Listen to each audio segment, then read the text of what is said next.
You can watch Chaplin's films from the teens, and they're just as funny as they ever were. And you don't need to, you show them to kids. You don't need to explain to them, hey, these are old, you won't understand the jokes. No, they get it. They get him. He's a pantomime comedian. You don't have to even be able to speak or read the subtitle cards. He just speaks the universal language. I know there are groups of people who get together and rack up the old projector and show his films. Oh, sure. I mean, you know, again, he's still a world figure. He's still a major world figure. In his heyday, theater owners used to put like a life-size cardboard standee of him as the Tramp outside their theater, and they would say, he's here today. That's all it took to get people to come. I mean, and again, that's in the era of somewhat primitive communications, but the word spread like wildfire. This guy was not only funny, but he had something special.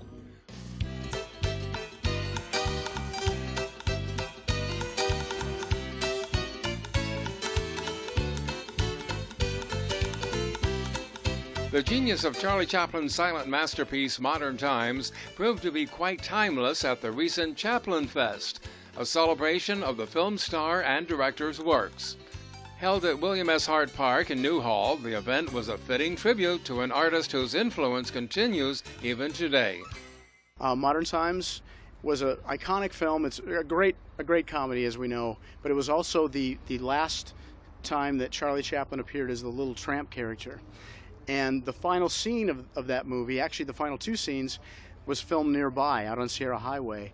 And those were actually the last scenes of the entire silent era. So we put together this big celebration to honor that, the release of that film. There are some objects, I believe, that were used in the film? That's right. We have Beth Whirling, who's one of the curators for the Natural History Museum of Los Angeles County, brought Chaplin's actual overalls and the wrenches that he used in Modern Times. We also have some Keystone Cop artifacts on display. We also had some artifacts that were used in the film Chaplin from 1992 with Robert Downey Jr. On display from the featured Chaplin were prop movie cameras that were authentic replicas of those used at the time. There was a dealer's room with Chaplin books and a large cardboard cutout so that fans could pose for pictures. And actual props from Modern Times were also present, like a foam brick used in a fight scene and a teacup sipped by Chaplin himself, as well as the famous roller skates which Chaplin wore in one of Modern Times' most iconic scenes. For me, Charlie Chaplin is kind of the beginning and end of the pioneering American comedy of the 20th century. He was a stage performer, a vaudeville performer, what they used to call music hall in England. Came over here in 1913 on tour, was spotted by the famous comedy producer Max Sennett, who thought, he's good, he has possibilities. He started making films about one a week, one every week or two at Max Sennett's Keystone. Within 1 year's time, he was world famous. That fame spread around the world because of his Little Tramp character, which just appealed to everybody, young, old, every ethnicity, every nation on the planet. He's a guy just trying to get through the world with very few resources, but he's got his wits and he's got his humor. And that's really what it comes down to. He's funny. And the great thing about a silent film that I think is oftentimes lost is that it's a universal medium because there's no words. And that's why Chaplin actually resisted bringing the Little Tramp character into the talkie realm, because he knew that if the Little Tramp's voice was heard, maybe the magic would be gone, you know. And you got to remember, one of the reasons why he became so famous was because silent films were a medium that was universal. All you had to do was change a dialogue card into another language, and you've translated the movie. You know, you didn't have to overdub it. You didn't have to do anything like that. So Charlie Chaplin was truly the world's first world-famous man in his lifetime. I laughed the first time I saw him, so as a young boy, you know, he just appealed to me as being funny. But the more I watched and the more I read about him and the more I studied him, the more I appreciated how much he developed, how much he invented in the field of comedy that no one else had done before. He started directing his own films within a matter of months, so that he became a filmmaker as well as a a comedian on camera. Eventually he wrote, directed, and even produced and owned his own movies. He's just an astonishing figure. Modern Times was Chaplin's opportunity to place his Little Tramp character into an increasingly modern and mechanized world. In one of the film's most famous images, the tramp unwittingly leads a revolution of workers involved in a labor dispute. The film's message of the old clashing with the new was represented at the event by the efforts of the Mary Pickford Institute, whose mobile film van is revolutionizing the way students work with mixed media today. We drive this around and we pull up in the parking lot and we teach kids how to use the tools of digital media to tell their stories. What a contrast from the way it was done in yesteryears. It is, that we've got all these technical advances and all the kids have, they have cell phones and that shoot video and take pictures, and they might have flip cameras or anything like that. They have all this technology available to them, but they don't necessarily know how to use it to craft a story.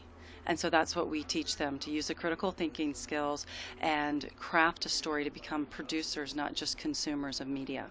It's amazing that you're so mobile. Where do you go? We're based in LA. We're right on the edge of Culver City, but what we do is we go all around the LA area, East LA, South Central, Watts. We've also worked with the probation camps out in Calabasas. We go into Pacoima and all the environs around, and we've worked up in Santa Clarita with some of the elementary and high schools and continuation high schools here. It sounds like you are one busy group of people. We're a pretty small nonprofit, but we try to work as much as possible to get out there and bring these. The classroom lets us bring these tools to schools and students that may not have them readily available, and to bring some equity into the education system.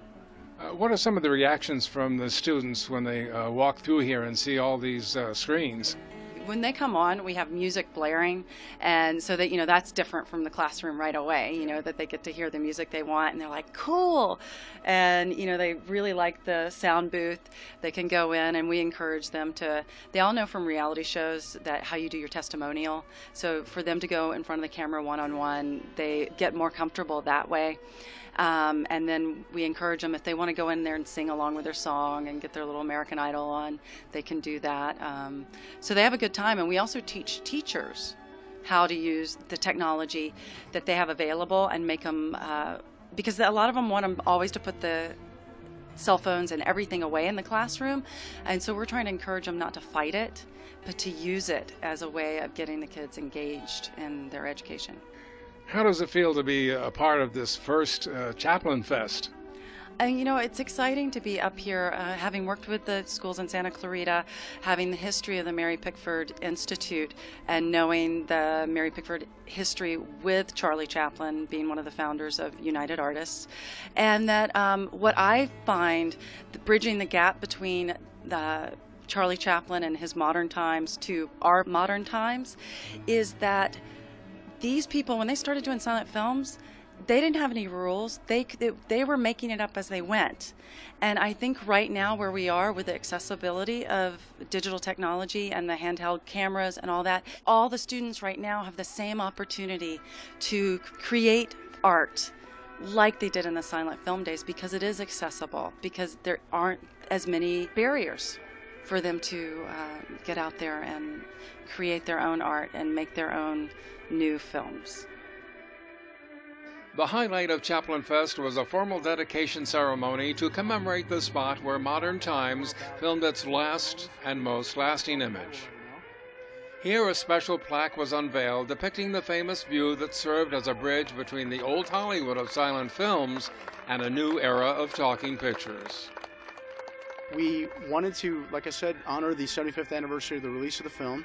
We had these incredible people. Their names are Charles and Maria Sotelo from Hesperia. They own a monument company called High Desert Monuments.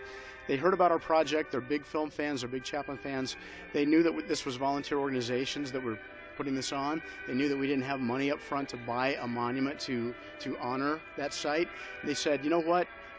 We love this project, we're going to make the monument, and we know that the donations will come afterwards. So these wonderful people just came forward and made us a stunning granite monument that will eventually go out to the site out on Sarah Highway.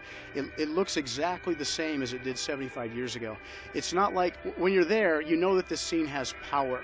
It's not like you have to look around a Walmart to see what this scene used to look like. It still looks exactly the same. It's still stark barren hills. When you look at the monument, the way it's going to be situated, you're actually going to be able to look over the top of the monument and see the scene's going to be is etched in the monument, and you're going to be able to see the scene because you're looking right down the center of the road, and it's just magical.